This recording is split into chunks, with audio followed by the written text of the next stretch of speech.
안녕하세요. 오늘도 사연살롱을 찾아주셔서 감사합니다. 결혼 5년 만에 돌싱이 된 여성이에요. 제가 이혼한 건 재작년 이맘때였어요. 결혼하고 1년도 안 돼서 일을 쉬게 된 남편이 5년이나 백수로 지내다가 자기도 더는 미안해서 안 되겠던지 먼저 이혼을 하자고 하더라고요. 그때까지만 해도 그래도 이 남자가 일말의 양심은 있구나 생각했어요. 그런데 그게 아니더라고요. 돈 한 푼 안 벌어오던 놈이 저 몰래 바람까지 피웠던 거예요. 그렇다고 뒤늦게 남편의 외도를 폭로하려고 사연을 보내는 건 아니에요. 어차피 헤어진 마당에 외도를 했건 안 했건 그건 중요하지 않으니까요. 진짜 이유는 따로 있거든요. 그 얘기를 해보려고 합니다. 남편과 저는 양가 어머님들 소개로 만나게 되었어요. 두 분은 개 모임에서 처음 만나 수년간 가깝게 지내셨어요. 서로 마음이 잘 맞으셨는지 평소에도 자주 만나실 정도로 친하셨어요. 그러다 보니 서로 집도 자주 왕래를 하게 되고 서로 자녀를 눈여겨보시게 되었던 거죠. 당시 저는 한의원 간호사로 일하고 있었어요. 월급은 그리 많지 않았지만 입원 환자도 없고 잔업도 거의 없어서 퇴근이 칼 같은 곳이었어요. 그래서 퇴근 후에는 휴대폰 케이스를 만들어 팔곤 했어요. 여동생과 함께 동업을 했는데 저는 만들고 동생은 인터넷으로 파는 일을 주로 했죠. 퇴근 후 남는 시간을 이용해서 하는 부업이었지만 수입이 꽤 좋아서 잘 될 때는 제 월급보다 더 많은 부수입을 손에 넣기도 했어요. 시어머니는 이런 저를 좋게 보시고는 일찍부터 며느리감으로 점 찍으셨죠. 요즘 세상에 이렇게 바지런하고 알뜰한 애가 있다니 내 며느리 삼았으면 좋겠네. 말 나온 김에 내 아들 한번 만나보지 않겠니? 내 아들이라서가 아니라 인물도 좋고 회사도 탄탄해서 어디서 빠지는 신랑감은 아닐 거야. 내 며느리로 들어오면 아줌마가 내 딸처럼 잘해줄게. 어때? 생각 있니? 남편은 유명 홈쇼핑 회사에 다니는 회사원이었어요. 영업부라서 접대도 많고 사람 상대할 일이 많아서 그런지 사람들한테 늘 싹싹하게 대하는 사람이었죠. 저희 엄마는 제 남편의 그런 모습이 마음에 들었던 모양이에요. 자기 아들 참 잘 키웠다. 어쩜 이렇게 말도 예쁘게 하는지. 내 딸들보다 애교도 많고. 나도 이런 사위 얻으면 얼마나 좋을까? 자기야, 우리 그냥 사돈 맺을까? 저희 아빠는 경상도 분이라서 엄청 무뚝뚝하시거든요. 그래서 두 분 바람대로 저희는 선을 보게 되었고 서로에게 호감을 느껴서 결혼을 전제로 1년간 연애를 하다가 결혼했어요. 처음엔 좋았어요. 양가 어머님 사이가 친해서 혼수랑 예단 문제도 무난히 넘어갔고 결혼 후에도 고부간의 갈등 없이 시부모님 사랑도 듬뿍 받았어요. 그런데 결혼하고 1년이 넘어가던 시점에 일이 터진 거예요. 남편이 따낸 계약건으로 회사에 큰 손실이 생겼고 결국 자의반 타의반으로 회사를 나오게 되었어요. 여보, 너무 자책하지 마. 자기가 알고 그런 것도 아니고 업체가 작정하고 속인 건데 안 당하고 배겨? 자기네 회사도 그렇다. 성과 올리겠다고 죽어라 일한 자기 회사 직원을 감싸주지는 못할 망정 어떻게 내쫓을 생각부터 하냐? 자기야, 나도 돈 버니까 너무 조급해하지 말고 자기 능력 알아주는 곳으로 골라서 재취업하면 돼. 처음엔 몇 주 쉬다가 다시 재취업을 하겠거니 했는데 그쪽 계통에 소문이 났는지 남편을 받아주는 곳이 하나도 없는 거예요. 그러자 시간이 지날수록 남편은 점점 자신감을 잃어갔고 곁에서 지켜보는 제 마음도 착잡하기는 마찬가지였어요. 자기야, 너무 걱정할 거 없어. 영업일 아니면 할 게 없나 뭐? 먹기 싫은 술까지 마셔가며 접대하고 실적 못 내면 눈치 보이는 일 이젠 내가 못하게 할 거야. 그러니까 기죽을 거 없어. 알았지?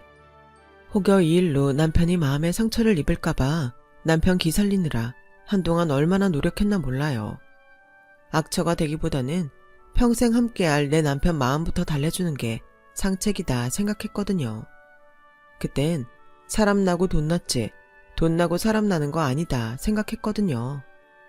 남편도 그런 제 노력에 부응하려는 듯 마음 잡고 구직 활동을 하는 듯 했어요. 하지만 어떻게 된 게 시간이 지나도 별 소득이 없더군요.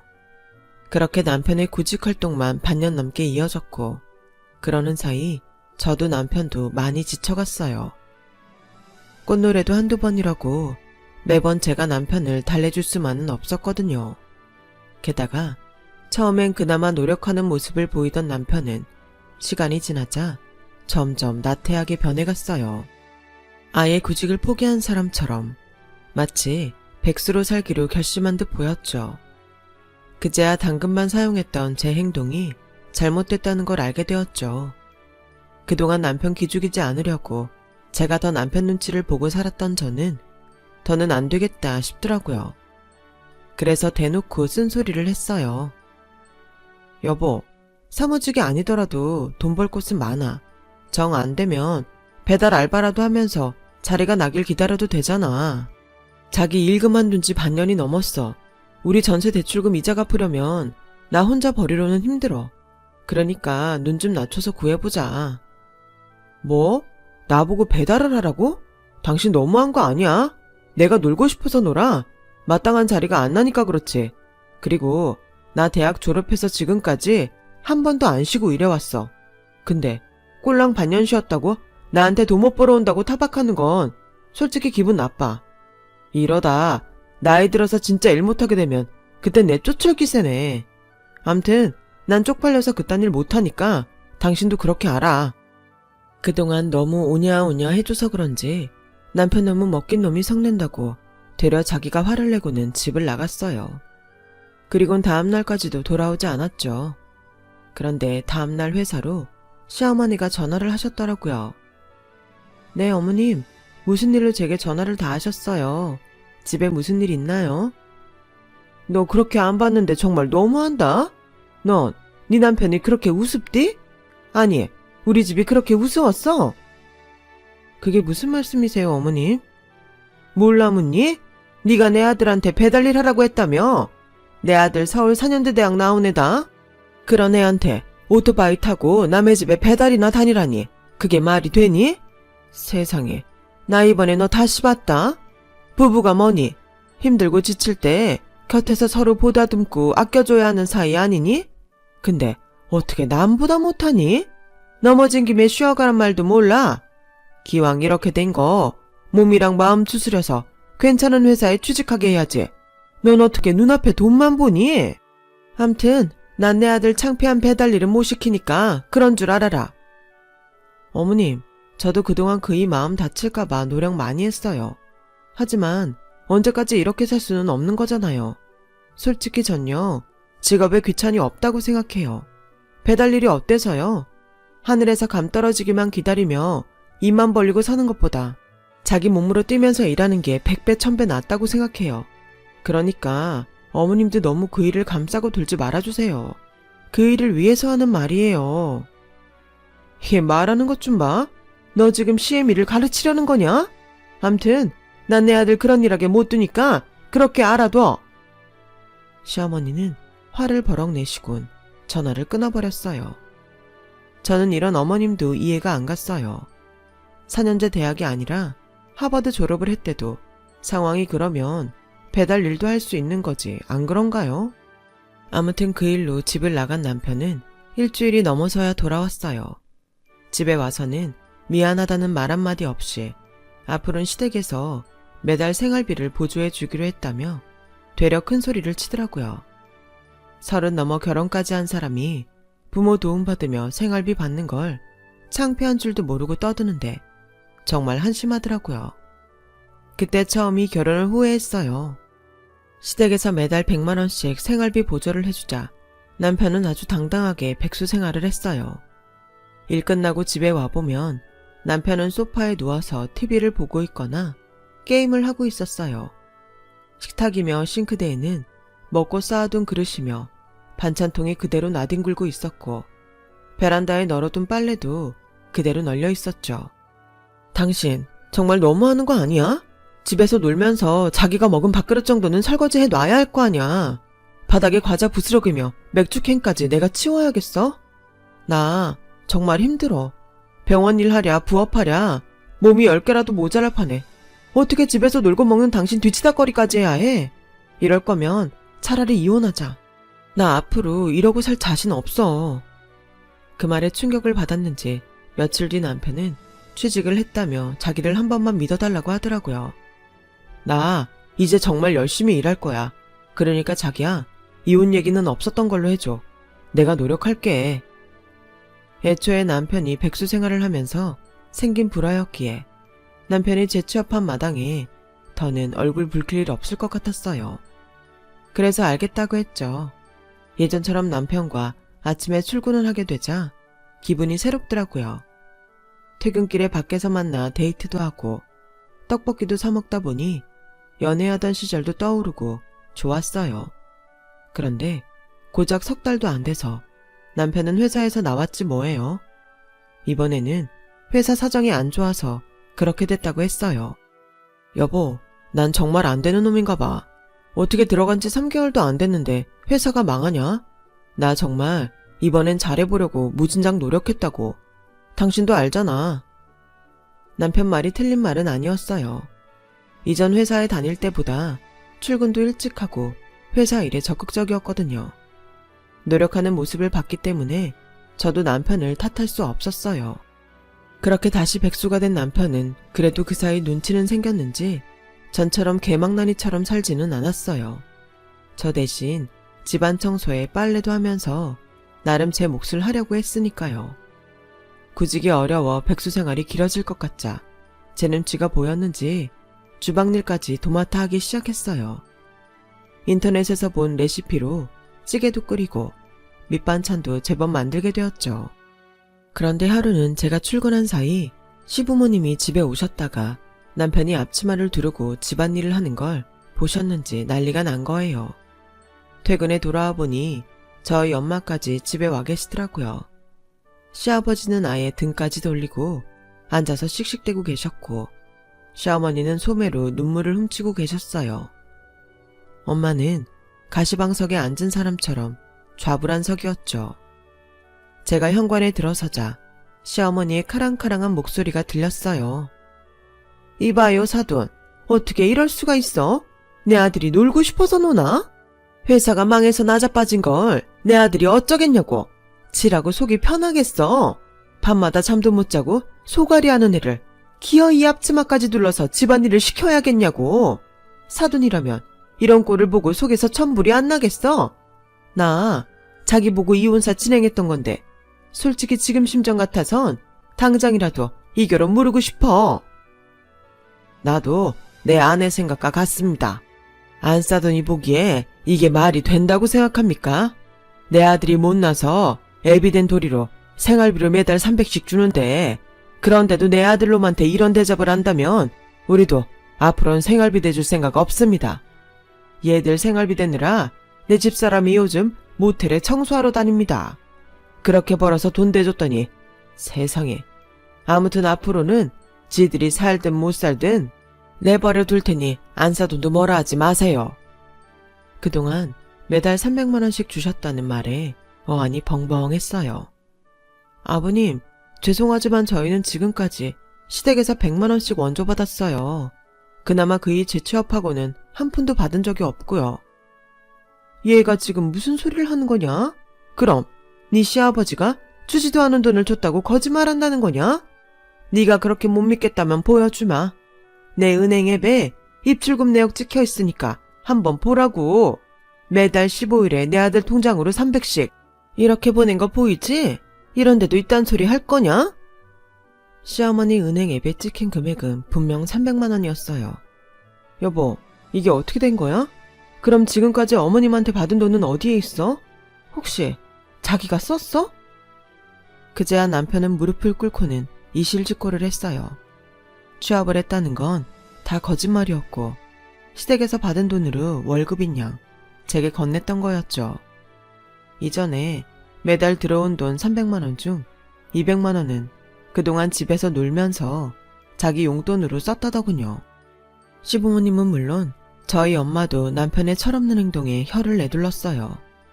결국 시부모님은 고개도 못 든 채로 돌아가셨고 끝까지 남아있던 엄마는 기어이 한마디 하셨어요. 살다 내 이런 일은 처음일세. 30 넘어서 나이 든 부모한테 생활비 받아 쓰는 것도 그렇고 그 돈으로 딴 주머니 찬 것도 그렇고 내 상식으론 도저히 이해가 안 가. 자네 언제까지 이러고 살 건가? 말 좀 해보게. 자네 앞으로도 이런 식이라면 나 내 딸 도로 데려갈라네. 공장에 취직을 하든 편의점에서 일을 하든 다음 달까지 직장 못 구하면 그땐 내가 니들 이혼시킬 거야. 엄마는 눈시울이 붉어진 채로 저희 집을 나가셨어요. 그 모습을 보니 너무 죄송해서 가슴이 먹먹해지더라고요. 남편은 제 눈치를 살피며 내일 당장 일자리를 구하겠다고 했지만 한 번 속지 2번 속나요? 당시로선 남편이 콩으로 매주를 쓴다고 해도 믿음이 안 갔어요. 그 일이 있고 얼마 뒤 남편은 다시 취직을 했어요.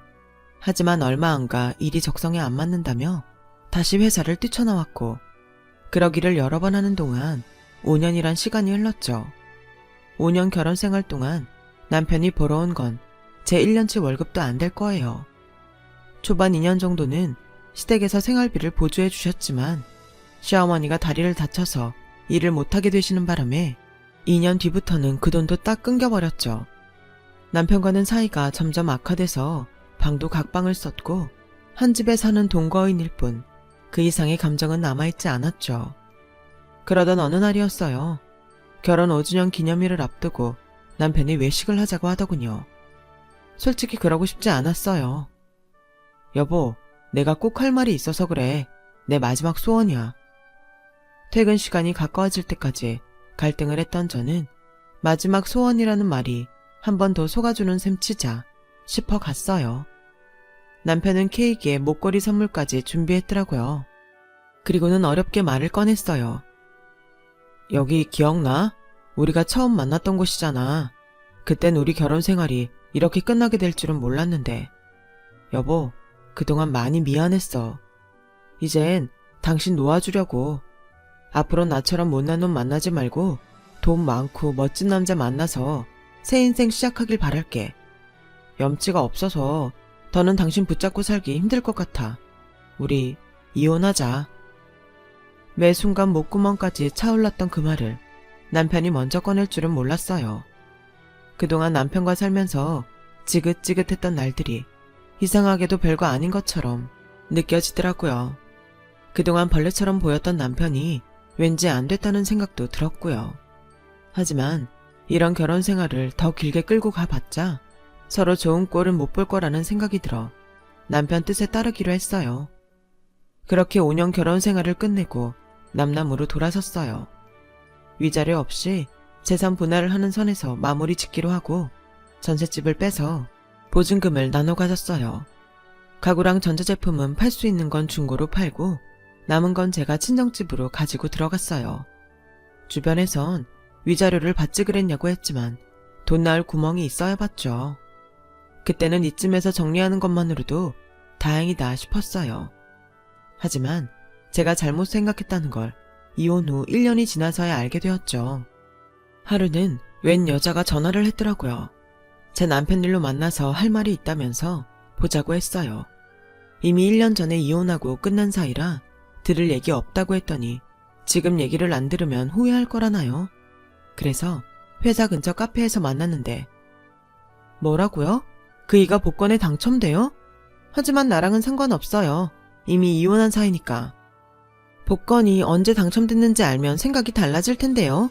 2분 이혼하기 전에 그 사람 복권 당첨금 수령 받았어요. 내 통장으로. 세금 떼고 한 12억쯤 되나? 그거 와이프랑 나누기 싫다고 꼼수 써서 이혼한 놈이에요, 그 인간이. 그래놓고 나한테 단돈 1억도 안 주고 차일피일 미루다가 얼마 전에 이제가 20 넘은 애랑 재혼한다고 하더군요. 그쪽 남편이랑 간통까지 저지른 애가 오죽하면 당신을 찾아왔겠어요. 나요. 그 새끼한테 그동안 등에 빨대 꼽혀 살았다고요. 나랑 만날 때도 자긴 백수라고 커피값까지도 나한테 빌부터 먹은 놈이에요. 근데 돈 생기니까 날 버려? 따지고 보면 나도 피해자라고요. 이런 말하기 좀 그렇지만 지금 그놈한테 복수할 수 있는 건 그쪽뿐이에요. 그러니까 도와주세요. 법적으로 나는 그 돈에 손댈 수 있는 상황이 아니지만 그쪽은 달라요. 내가 변호사 사무실에 찾아가서 알아봤더니 재산 숨기고 이혼했으니까 그걸 빌미로 재산 분할 요구를 할 수 있다더라고요. 그거에서 돈 받으세요. 돈 떼어달란 소리 안 해요. 그 놈팽이 피눈물 흘리는 걸 보는 게 내 목적이니까. 대신 내가 이 정보 알려줬으니까 나한테 상간녀 소송은 하지 말아주세요. 부탁해요. 남편은 백수로 사는 동안 할 짓은 다 하고 살았더라고요. 설마 그런 상황에 바람까지 피우고 다녔을지 누가 알았겠어요. 돈도 없으면서 달달한 말 한마디로 여자들 등에 빨대까지 꽂고 살았다니 대단한 놈이란 생각이 들어 헛웃음이 났어요. 하지만 그때까지도 남편한테 소송을 걸 생각까지는 없었어요. 그런데 개모임에 나갔다 돌아온 엄마 얘기를 듣고는 생각을 고쳐먹게 됐죠. 니전 시애미 말이다. 그 옆에 내가 아주 얼굴에 철판을 깔았는지 오늘 개모임에 나왔더라. 자기 아들 세장가 간다고 청첩장 뿌리러 왔다나 뭐라나. 그래놓고 뭐라는 줄 아냐? 자기 아들이 그동안 백수를 산 건 죄다 니 탓이라는 거야. 집안에 여자를 잘못 들여서 그랬다나? 이번에 세장가 들 여자는 나이도 어리고 사주에 복이 덕지덕지 붙어서 지 아들 하는 일에 불붙는다고 어찌나 자랑을 하는지 꼴 사나워서 정말. 이 옆엔 내가 내 염장 지르려고 작정을 했는지 나한테 청첩장까지 주지 뭐냐? 생각 같아선 결혼식장에 똥바가지를 들고 달려가고 싶은 심정이다.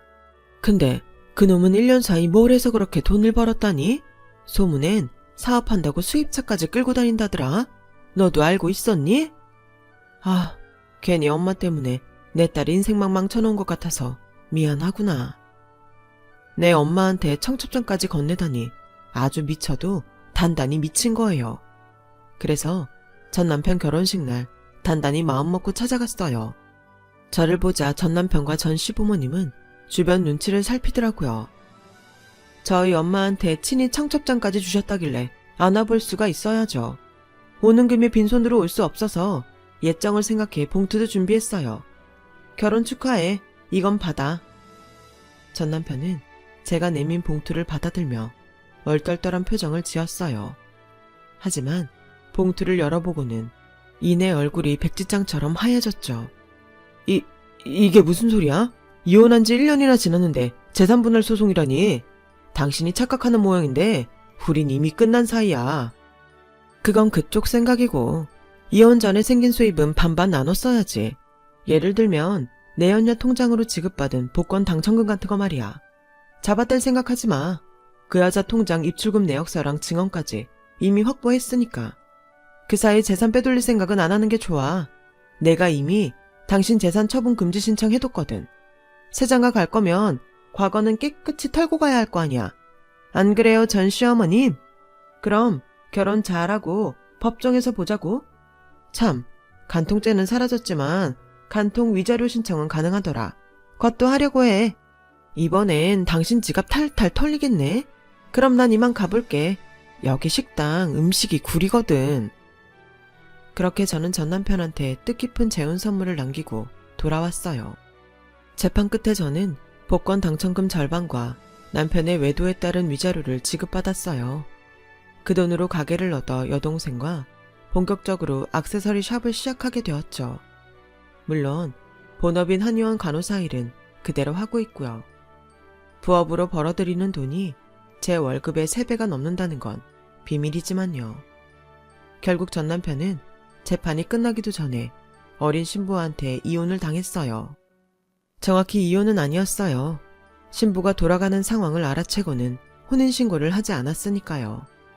어린 여자 꼬시느라 수입차에 명품백, 결혼식도 수천 들여서 했던 남편은 결국 가진 돈을 거의 탕진하고 다시 빈털터리가 되었어요. 전 시어머니는 창피해서 개모임에도 발길을 끊었고요. 이런 걸 보면 신이 있긴 한 것 같아요. 그렇지 않고선 이렇게 제대로 복수를 할 수는 없었을 테니까요. 그렇게 저는 5년간의 결혼 생활을 깔끔히 정리하고 새 삶을 살고 있어요. 앞으로는 제 힘으로 단단하게 길을 다져가며 살아갈 생각입니다. 제 사연을 들어주셔서 감사합니다. 좋은 것만 생각하시고 항상 행복하시길 진심으로 바랍니다. 여러분, 사연 댓글에 응원과 현명한 조언 부탁드려요. 좋아요와 구독은 저에게 큰 힘이 됩니다. 오늘도 좋은 일 가득하세요.